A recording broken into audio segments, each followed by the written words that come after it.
Okay, I've got 7 p.m. 1900 on the 24-hour clock. This is Thursday, 5 June 2025. We're going to cover the LDR 300 leadership Zoom session. This is for week 3. I'm trying to show my screen here, and hopefully everybody can see it. Jenny, Christina, I think I've got you in. Thank you for joining.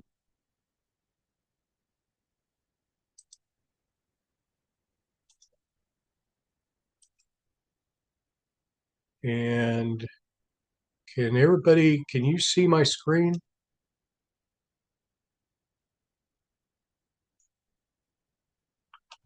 I can see your screen. Great. Um, I say that, this is Jenny. I say that, but then it's still stuck on the main screen of welcome to your LDR 300. So I don't know if you've done something different. I have not. Now I am. Okay, yeah, I see it moving. Mighty fine. Thank you. All right. So again, the LDR 300 course, you're seeing the text, and again, as the norm, I will cover a little bit about this past week too.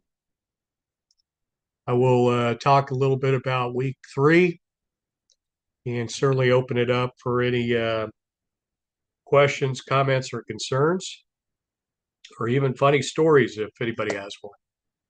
So let's go ahead and get going here. All right, so we should see week 2.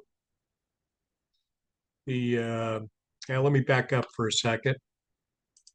Again, I always ask every time that you come into this Moodle page, check the announcement sections. Check with every login if you would, please, because I tend to update. You should see week 3 assignment instructions have been posted. Got those out a little bit earlier this time than I did the last, which is my intent.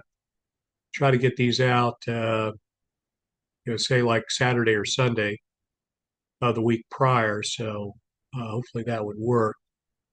I also provided you a little something separate but still related. This is non-testable, not mandatory, just something you may find of interest. It talks about aphorisms, metaphors, tricolons, and malaphors. Series of PowerPoint slides. This is something that I would share with my classes all the time, talking about what these mean, because we tend to use a lot of metaphor in this class and in others that you probably take as it becomes part of how to best learn. We find that even from uh, greatest teacher man is known, and Jesus, he didn't use metaphors so much as he used parables, uh, separate but related. Anyway, if you get a chance, might go in and check that out. Again, that's not mandatory, not testable, and just something I provide for your information. Okay, so head on down here to week 2. We find everybody did a good job. Let me first talk about discussion forum. Um, you had 2 questions again this week. Wanted to know what, in your view, or this past week, wanted to know what your view was termed by contingency as it relates to our study of leadership essentials. Everybody did a good job on this, and I think you all get it. You're definitely have understood the material and what we're talking about. Instead of in the past, leadership studies relied on finding what was known as the best man theory, which was find those uh, traits that great leaders that we recognize have had, and then emulate those, which is in large measure a good practice. We certainly think uh, it's the sincerest form of flattery, right? But what may work for Abraham Lincoln as an example, as a trait, may not necessarily work in your circumstance and your situation. That's why leadership studies of recent years have moved to the term contingency, situational. In other words, have those still traits and those tools, those principles, those theories, those models, but understand every situation is dynamic and different, and you are as well. And so take that which you consider or think will work best in that situation. It also implies that even though presented with the same situation, two separate leaders may not approach it the same way. In other words, I may see uh, the tool to best use in a circumstance different than you do. That doesn't mean one is right and the other is wrong necessarily. It comes down, obviously, to what works best in that situation. All right. And then I threw you a curveball. I asked you to do an additional um, leadership practice, know yourself, exercise 4.1, in order to answer this question, which were the big five personality dimensions. I asked you to list those out and then give us the key leadership aspect dimension that you found from your uh, self, your leadership practice. And then tell me, what what the text said about it. In other words, I asked you to kind of show me your work here a little bit, not in the actual exercise, but again, to make sure we understood what was being taught here. And then, what does that mean to you? Again, the answer, the so what. And again, most everybody did a very fine job on that. You did exactly what I was looking for and asked, and so I give you some kudos on that and ask that you could continue. That was a good job. Okay, the coming out of that, let's go down to what you had for summary report. Sorry, I went a little too far out. And in the week 3, we had 3 chapters to cover. So you got 3 exercises, 3-3, 4-4, and 5-3. Again, most everybody did fine on this in that you did all 3 examples. You did a good job in the summary. Most did not. There wasn't many at all. Wanted to show me, the detail in how you derived the results of the exercise. And again, I just ask you to summarize that as I highlighted in the on the screen. Talk about how the results of the exercise apply to information or concepts presented in the text. Again, I want you to show me that you indeed have read or can pull out that principle from the text and articulate a little bit, almost in the same as if you're teaching it, because in large measure, at some point, you are. And then finally, section 3, personal reflection, wants you to discuss how you use this information, the concepts presented in this chapter. And of course, that this chapter relates to that exercise chapter. So if you had 3 exercises, you would have done this obviously 3 times. And how it enhances your ability to lead others, and how it helps you create value in your career. All right. So again, some personal reflection. Again, everybody did a fine job on that. Again, I note that I don't grade on words or pages. I give you kind of that framework in the description, just to give you an idea of generally what the minimums are. If you can do this and answer these 3 with less than this, that's fine, just as long as you can and show some depth to your answer. Or if it takes you more than this, if it takes you 6 to 8 pages and 1,000 words or more, that's fine. You can do that. I don't, again, grade on that, but I do great on content. So if you're wasting words, just filling up a page with uh, verbosity, then be careful. What I'm after is answer. Um, yes, try to write with brevity, but provide justification and conclude. And in that framework, there's another course that I teach that you may or may not take later. It's LDR 340 case studies. The text in that book is, or in that course, is very good. And in that text, it it runs through how to handle case studies and how to use them, the type of case study in the study of leadership. And in that, the text author writes about the fundamental relationship, the one that matters the most, is in your response and in your case study, the conclusion that you derive and the evidence that you use to support that conclusion. And that's key. Okay. In other words, you're answering the so what. You're getting to the point of what you're doing in that particular assignment. What is the conclusion that you're presenting to your reader? And how did you derive that? And of course, I'm a 3x5 rule guy, 3 to 5 things that prove your point. So in this regard, I would say 3 to 5 pieces of evidence that you use in making your conclusion. Okay, so we don't just jump out and make a determination and then just leave the reader hanging. We need to kind of buttress our argument, if you will. And I'll talk a little bit more about that again. This is week 3, so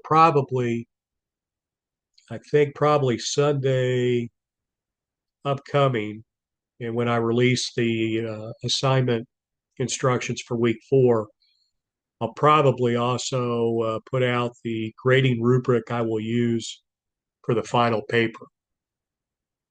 So you have that information. And we'll talk about the final paper briefly here in just a minute. Okay, the quiz. Everybody did a great job on the quiz.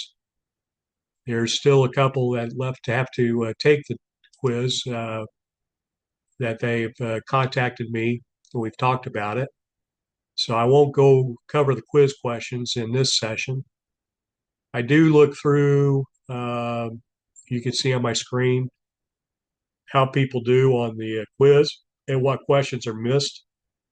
Again, I go through the results and I look at how everybody does, and then I look at all those red X's, which indicates questions that people have missed. If 3/4 of the class missed the same question, then I think there's a problem with my quiz question and not you, the taker.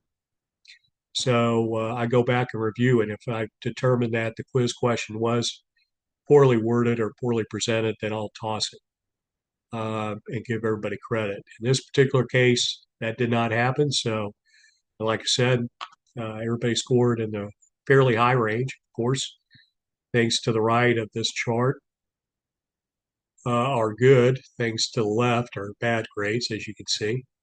So everybody, I think, did fine. Okay. So we go to week 3, and we find,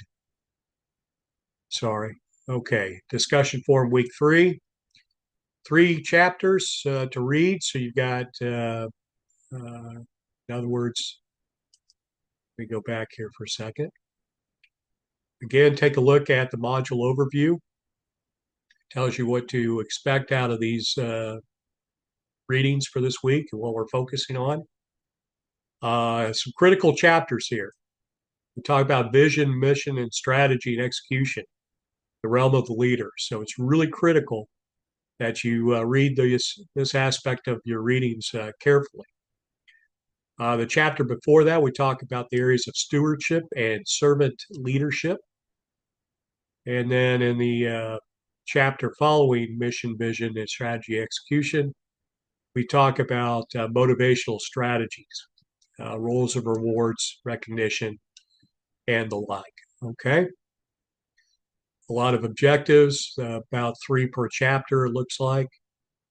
And you're reading chapter 6, 7, and 8. Okay, so a bit more reading to do again because of the compressed nature of this course in 6 weeks, but doable. Again, only a lot of reading if you do it. Okay, discussion forum because of 3 chapters. We got 3 questions. Chapter 6, we cover the concept of fear, FEAR, and an acronym or a memnotic, if you will, probably more of a memnotic. We talk about the difference between fear, as in the word fear, and what the text is telling us on page 225. So read that carefully and key in on it. This question I want you to be careful in answering, because when I ask you to provide an example from your own life where anxiety might have prevented something, I want to focus on someone.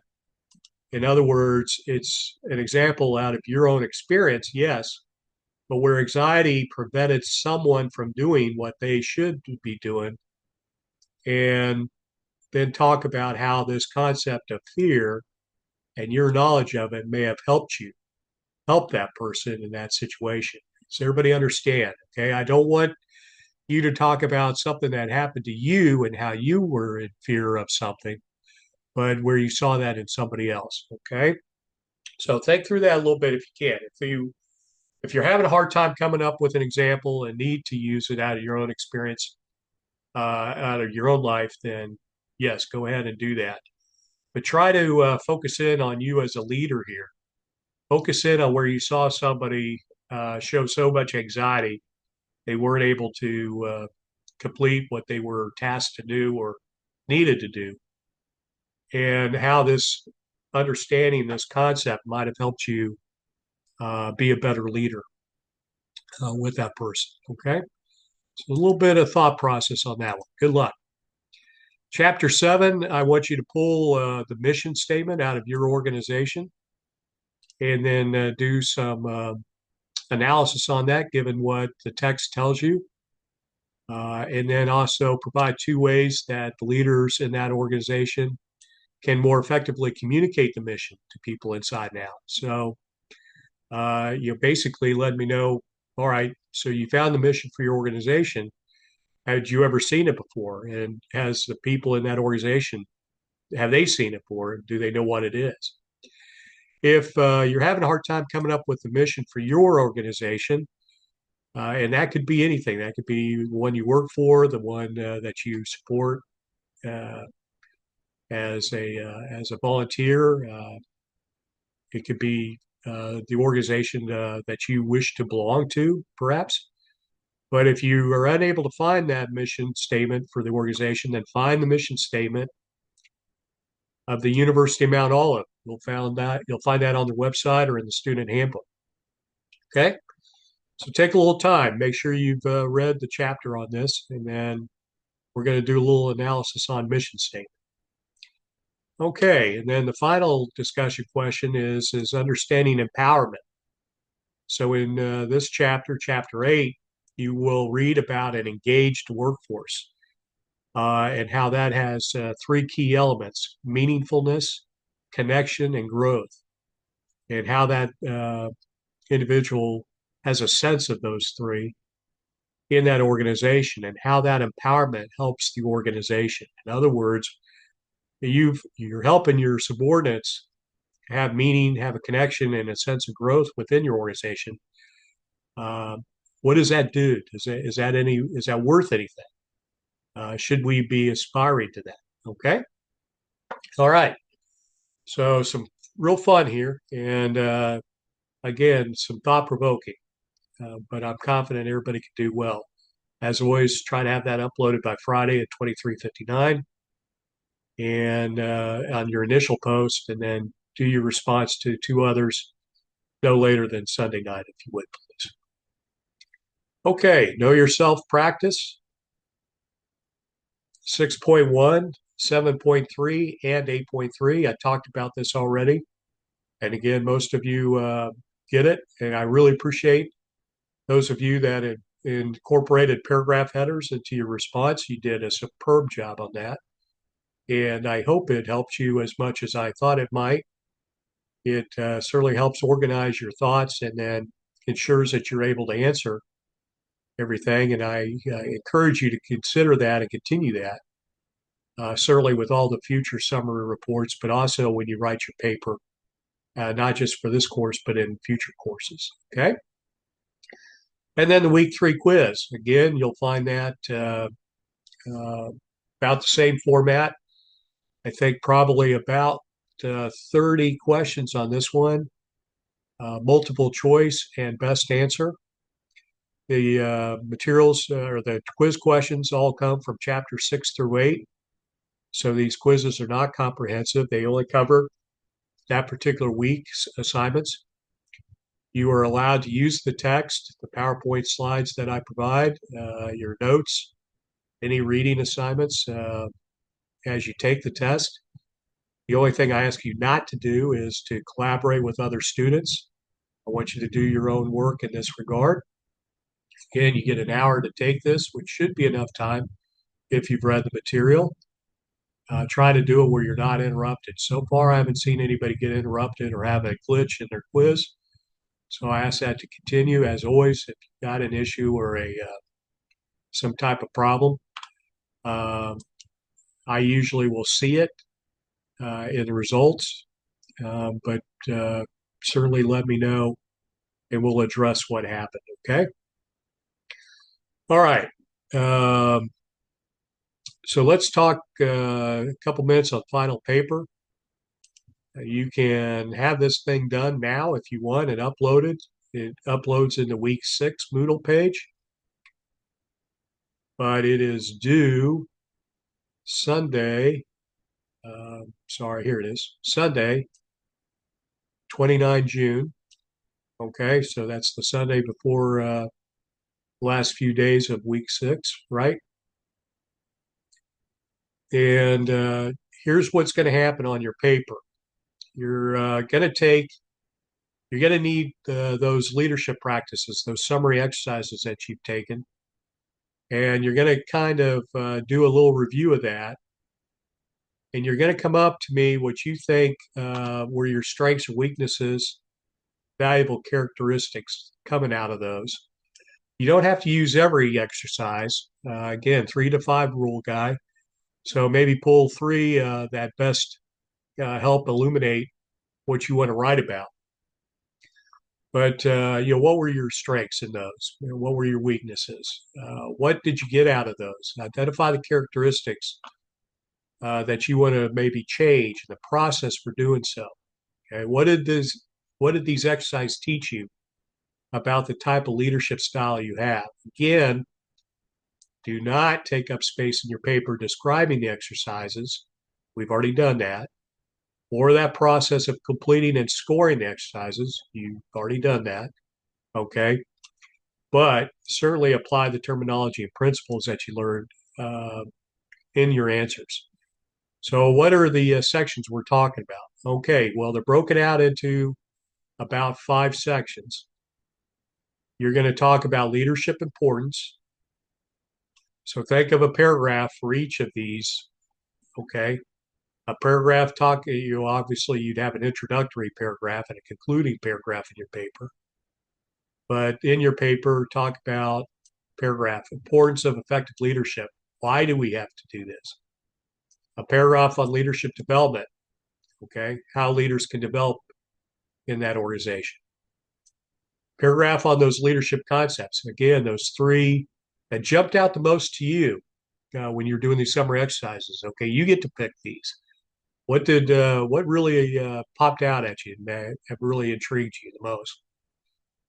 And then of those, give me a little bit about what you found as your personal strength and weakness in those. If you had none, well, I hope you had no, you did not have any. How can I best say this? I hope you had strengths. We certainly want to pull that out. But if you had no weaknesses, that's fine. Okay, just run through it and tell me, okay, of this concept, I found I was, A through C. Okay. And then as you have reviewed those strengths and weaknesses, okay, how would you develop? All right, how would you more effectively employ your strengths, and how would you work on those weaknesses? Again, because we want to maintain our strengths, right? And then we want to improve on those weaknesses, okay? And then finally, when you're talking about developing others to improve their workplace, how would you plan to do that? Okay, don't just say, "Well, I will better communicate in the future." Let's do a little bit more than that. Okay, but I think you see what I'm getting at. And when you see the grading rubric, I think it'll uh, come to come to light a little bit more. Again, I'm not an English major. This is not an English class, but do use proper spelling and grammar. You're free to use, obviously, spell check and Grammarly. Generally use APA formatting, please, and make sure you address all these components above. Okay, and then again, the grading rubric I mentioned here will come out probably Sunday. Okay, important that you take some time on this paper and don't wait till the last minute to get it in because that's worth 300 points. It's a third of your grade. So uh, let's take some time. The good news is if you've done these summaries exercises, you've already got much of your paper written. Okay. All right. I've talked quite a long time here, and I again apologize for monopolizing some of this. Um, I hope Jenny and Christina, I still have you. Do either of you have any questions or comments or concerns? I just have to go back in the discussion board I submitted just a little bit ago before this started. And you said give an example for this week's discussion board, not on ourselves, but maybe on somebody, another employee or somebody that we work with. And I gave an example on myself. So I'm going to have to go back in and add a little bit of that or correct it because I read it the opposite is what I did personally. Okay. Well, I hate to ask you to do extra work, but that is the crux of the question. We want to find out. So if you're able to come up with an example, then please do so. Um, and I appreciate you bringing that up and going back and doing that work because that's what this is really about. Yeah, we certainly understand how anxiety works in our own lives, but we want to try to focus in this particular regard a little bit beyond that. I want to stretch your educational horizon a little bit here. I want to kind of push it and see, now that you've read that chapter and you understand the concept, go back and look at how you handled that situation with that other person, or you saw it, and how you might have used the concept from the text to better assist them. Okay. Um, when I respond, I'll give you an example of my out of my own life where I had a when I was on active duty in Iraq. I had a young captain of Marines um, demonstrate some fear. At the time, I didn't recognize it for what it really was, and that was the FEAR piece, the anxiety piece. Um, so the way I handled it then and the way I would have handled it now, I think are different because I've learned a little bit more of that FEAR. Okay, so Jenny, I appreciate you bringing that up, and if you would please, and don't overtax yourself on it, but try to just give, and you don't have to name names, just but I think you see what I'm getting at. So give it a shot. Okay.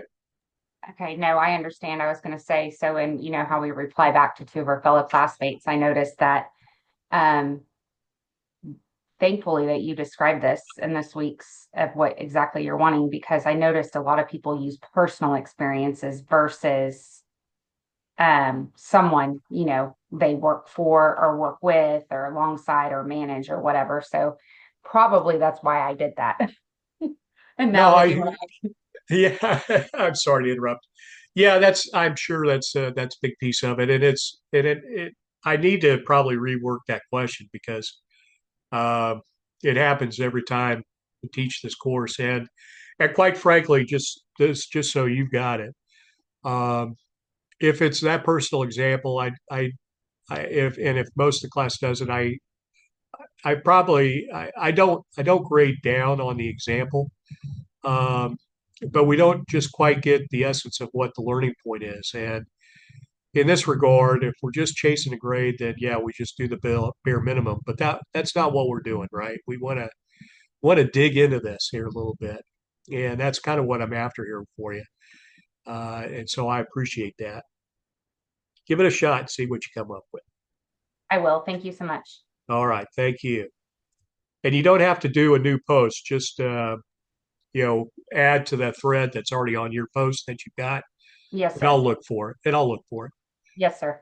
Yeah, thank you so much. Thank you. Keep up. You're doing great work. I really enjoy your insights and reading what you come up with. And um, overall,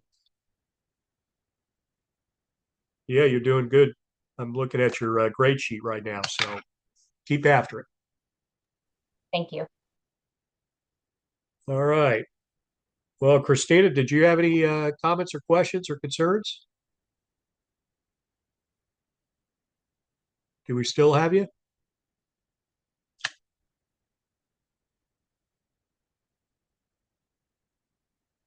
Oh, I guess not. Okay.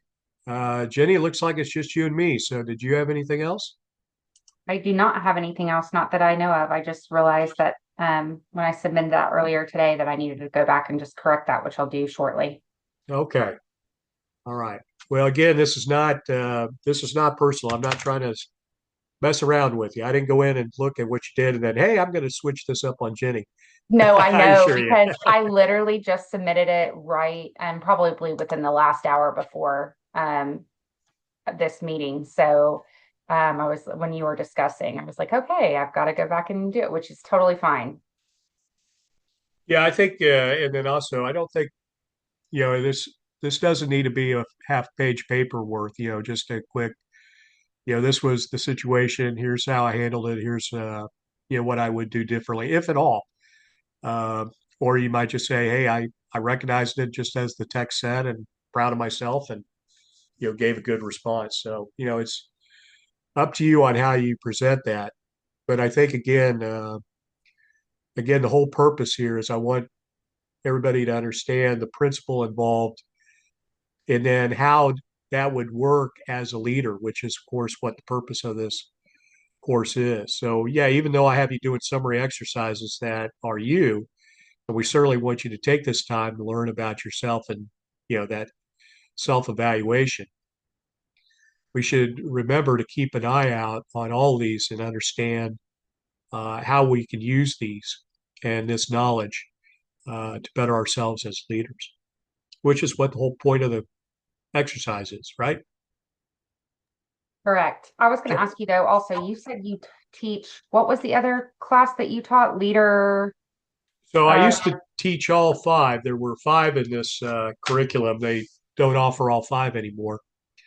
But the next one I'm teaching, at least that I think we don't know, and we don't get a contract until about 3 weeks before the course starts. Um, that's the price of being an adjunct faculty, and not a problem. I'm not griping about that. I appreciate the opportunity. But I think the next one I'll teach is LDR 340, okay. which is in the fall. I think it's fall first. I don't know. I'd have to go back and take a look, but it's certainly not. It's certainly not until I think September, October. And LDR 340 is case studies in leadership. We use a book by the guy by the name of Ellett, and it is a it's an intriguing course. I think it's a lot of fun because what I do is I have you get a student subscription to the Wall Street Journal, and that's where your case studies come from. Okay, in other words, instead of using case studies that have already been written about and are years old, I have you go in and pull something out of a current event, something we don't know the answer to, and and do the case study on, that problem, that decision, that success. And you'll learn more about this in the course if you take it. Um, but there's different ways of analyzing cases, a decision, a problem, or a comparison, if you will, an evaluation. So you go in and you'll pull out, and I'll pull out one every week, and you'll analyze it, and then you present to the class, obviously through the forum discussion, one that you found, and then we do the analysis on it per how Ellett lays it out in his book. So it's uh, it's it's it's really good because certainly, you know, the best way to learn from experience is when it happens to you because that's the most bitter.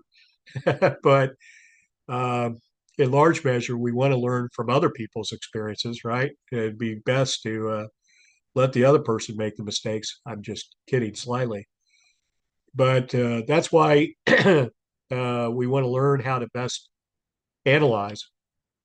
And it becomes once you've kind of got a framework, it's a way to organize your thoughts and a way to look at it. So we key in on the protagonist, not the antagonist, but the protagonist, which is the main character of that you know case study.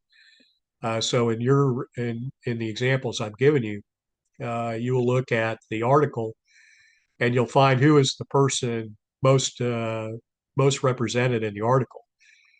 And if it talks about, this company did this, made this decision, well, we know a company isn't a person; it's somebody's in charge. So, I have you pull out the protagonist, and if you can't identify it, then you talk about it from the perspective of the chief executive officer or the president of that organization, and what he or she did or failed to do as a leader that we can learn from. So good stuff. Yeah, and I noticed with these, so if with Mount Olive specifically, if you're going for a bachelor's in business, and I personally have an associate's, but I also have a paralegal degree too applied to that associate's degree.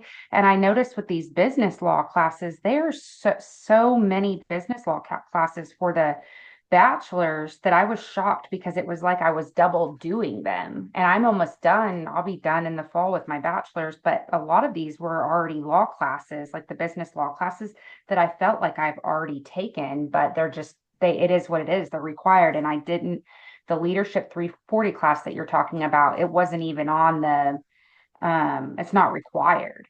Right. But then they have all these other, law classes that are. So it's just interesting how much law is incorporated for the business degree in itself. Yeah. Well, you've got kind of caught up in a transition period. Okay. So uh, in the past, and I did business administration, my undergraduate work years and years ago. You took business law, you took a course on tort and the like, and within the business law was also roped in your ethics. Uh, Before COVID, so probably about 2012, 13, sometime after 2010, let's say that. Um, a lot of universities made a directional change. So I realized with the Bernie Madoffs, the Ken Lays, I lost her name. It was the CEO of Theranos. She got in trouble because she fraudulently represented an innovative blood test that she was making a lot of money off of. Uh, I can't recall her name now off the top of my head, but the company name was Theranos. Anyway, people realized we had plenty of business administrators, many of them with not the right ethics and not enough leaders. So there was a change. And so a lot of your courses changed from a business administration background to a leadership. So, as an example, when I did my master's at about that time, instead of getting an MBA, I got a Master of Science in Leadership. And it was still pretty much the same, but you didn't have the law courses in it. You have a heavy dose of leadership. This type of class, case studies, and conflict resolution negotiation type of courses. And that lasted in the University of Mount Olive until about a year ago, uh, when the leadership program was went away, and they retained a couple of the leadership classes, but didn't make them required anymore. So yes, I'm very certain, uh, and I'm glad you confirmed it here for me, that you probably did get doubled up on and taken material that you kind of already had, because Yeah, I when did. they transitioned away from the leadership program, um, that's what would have happened. And because we used to do a course, it was a capstone. It was capstone for leadership was LDR 490, and we did a comparison contrast two organizations, the Marriott and Salvation Army, so a for-profit and not-for-profit. And they were excellent books, but they got a little dated. And it was an opportunity for you to basically teach the course. We truly used Socratic method, where everybody would read these two companies and those chapters assigned, and then pull out the leadership, principles and issues that they best saw. So it was a fun course. It was a good course, but I think it was more in line with, again, that thought process that we had plenty of business administrators, but not enough leaders. So I was sorry to see it go, obviously, from a personal perspective, because that cut down on some of the courses I teach. But I get it. These things ebb and flow. But yeah, well, paralegal. I'm very impressed with your work. Then that's got to be fascinating. Well, yeah, and I did that years ago, but it was just shocking to see. And then I attended Mount Olive years ago, and they had a different program that, and you probably know this. It was the not the leadership, what you were saying that you took, but they took away the organizational development program is what Oh I was yeah, in. Yes, yeah. I so I taught. was in that. Oh, okay. Well, I taught a couple of those courses. I was there because I was at Lejeune for 9 years. So I was at Lejeune from December 2001 to August 2010. And Oh, okay. Yeah, just before my time. Okay. yeah, so I was there for 9 years and I was there, but anyway, so life goes on, you go on, and then coming back, this is like a bucket list thing that I want to finish and go on to masters. But anyway, um, they had did away with this program and all my credits in education, because I have so much of all different kinds of things. But especially with the law, it went away and it's like literally I have so much, but it has to go specifically for that degree program. So it's like starting over. But I'm like, but I did that. I did that. It's like I did all these law classes, but they can only count so much. So Yes. I literally am taking everything like double. But that's probably why it's so much easier for me. Well, in some aspects, I mean, Yeah. it's never easy or fun to do work you've already done. I used to joke a lot as a Marine. It seemed like every time I had to take a course in the Marine Corps, they would make us read Sun Tzu, The Art of War.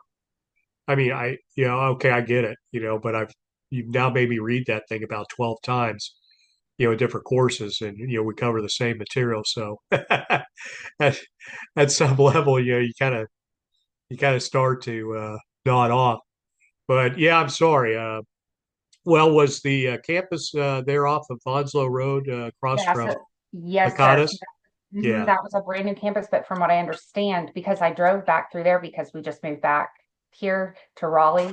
But I drove back through there about a month ago and I saw nothing's really, it's grown, but they don't have that campus there anymore. Yeah, they closed it down.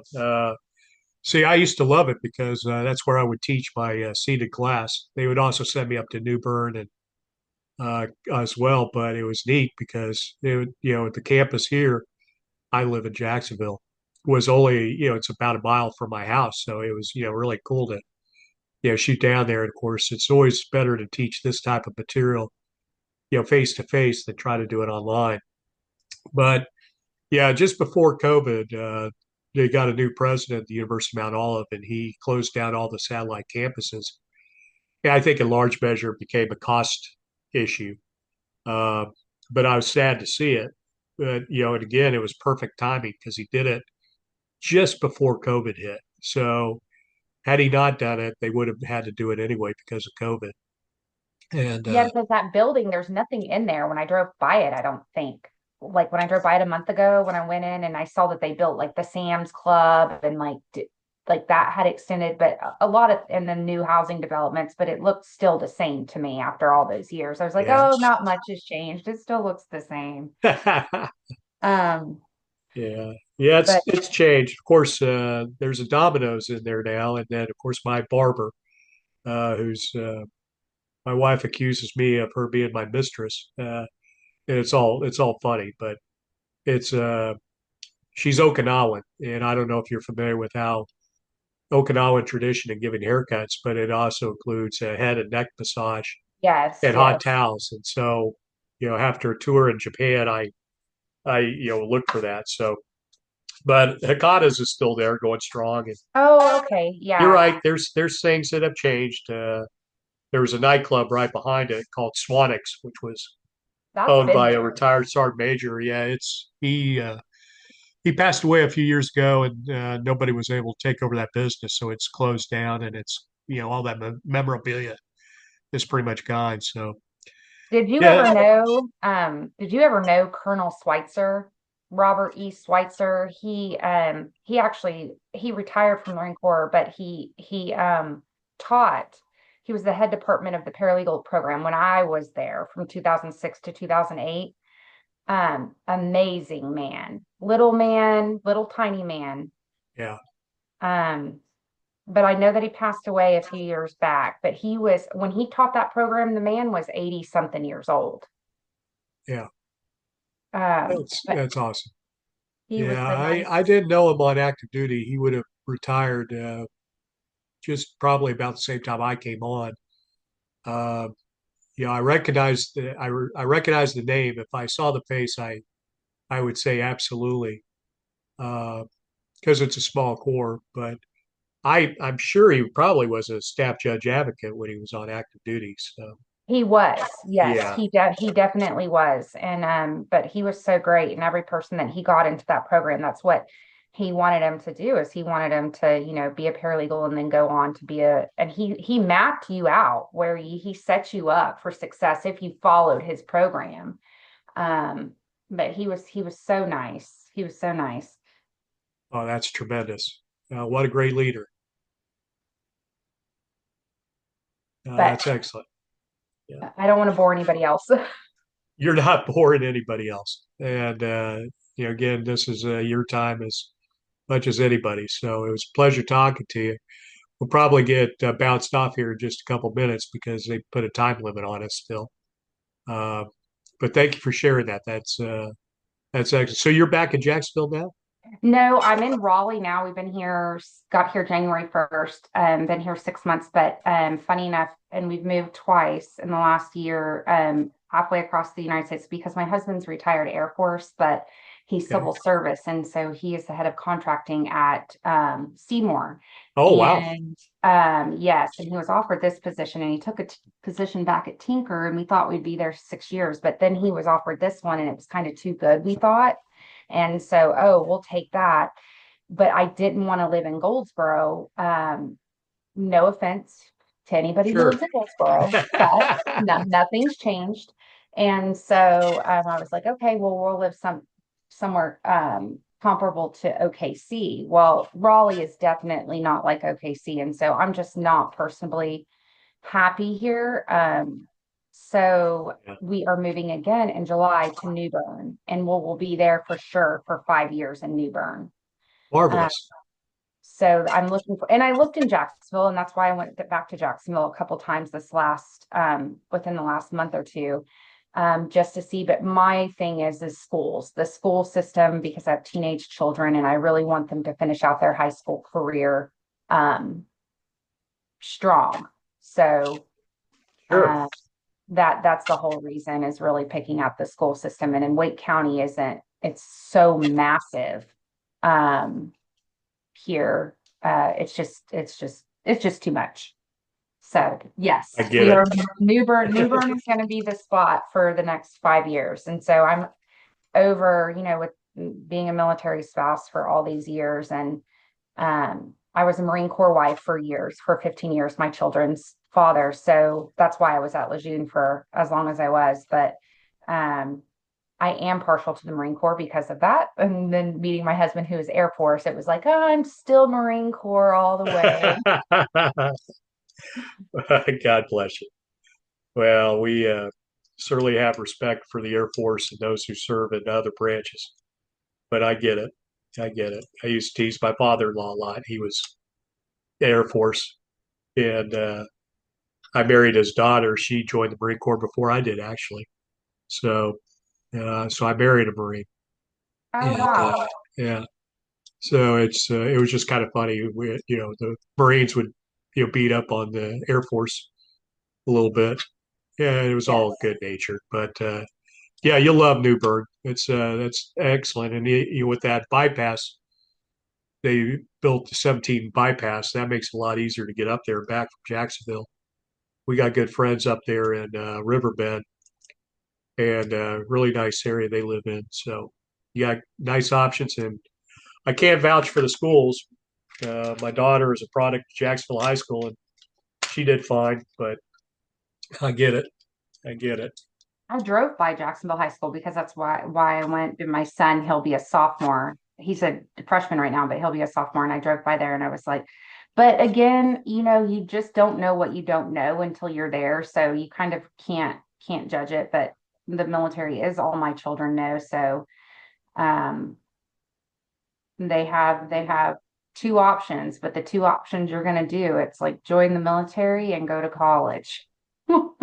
Okay. Yeah. But that's because, that's the way we've been and we're raised. So Well, and it works. Looking at my own example, and when I was a freshman at Florida State University, I didn't know what I was doing, and well, I did. I was enjoying college life too much.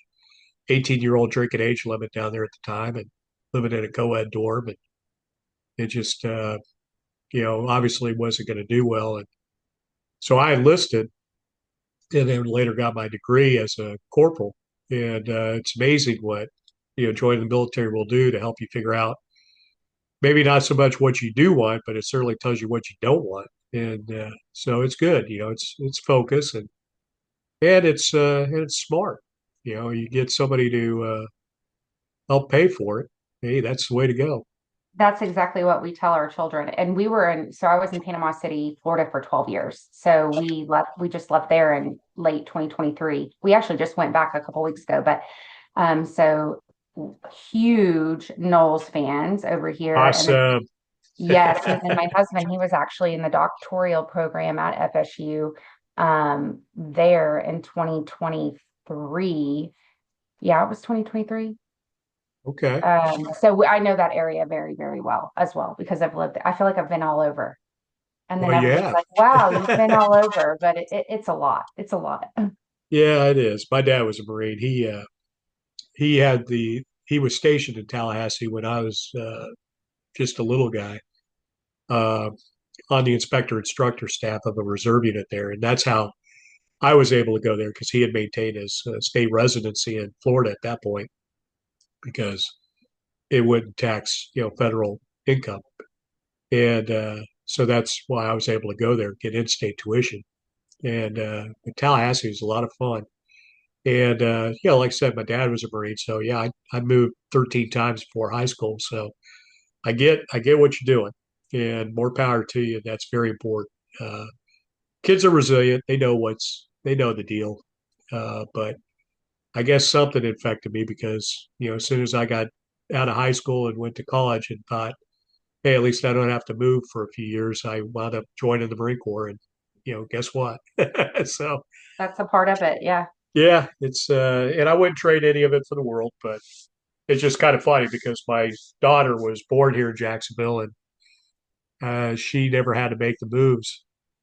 And I didn't have many after we had her late in life. So, it's just kind of funny how she's got friends people she's known since kindergarten, and and they're all adults now. And I remember seeing them, as little ones. But also, yeah, I've got a couple friends from childhood, but nothing that goes back to when us going to kindergarten together, for heaven's sakes. So interesting dynamic. Yeah, and Well, now I'm gonna. Oh, I go still ahead. have a good group of friends. I still have good group of friends from living there, that were born and raised in Jacksonville that I'm still friends with, that live there still, and family and everything. So Oh, good. yeah. Yeah, I probably know. We retired to this area, so and I go out to Ducks every Wednesday night because that's professionals night. He puts out free food, so Okay, yeah. I know where we you're talking about. socialize. That's nice. Well, very good, Jenny. Yeah. Oh, yeah. Look at the time. I'm gonna have to let you go. Uh, Okay. Well, thank you for your time and thank you for your stories. no, thank you. I got more out of you than you got out of me. I really enjoyed it. Thank you for your diligent effort, and keep charging. Okay, we'll do. Have a good night. You too. All right, bye. Bye now.